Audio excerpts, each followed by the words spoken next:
This is the Donner Pass Trail. As usual, we have COTREX in gray overlaid on the OpenStreetMap tiles.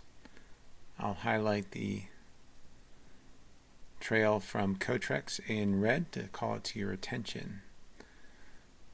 I'll also turn on the US Forest Service data, and they match nearly exactly or perhaps exactly.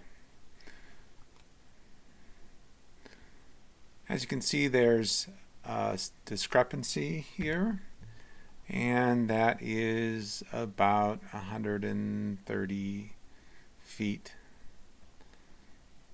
135. I'll turn on the Strava Heatmap, and you can see at least where Strava users are traveling pretty closely matches the OpenStreetMap depiction, and does not in all cases match the COTREX and Forest Service depiction of this trail.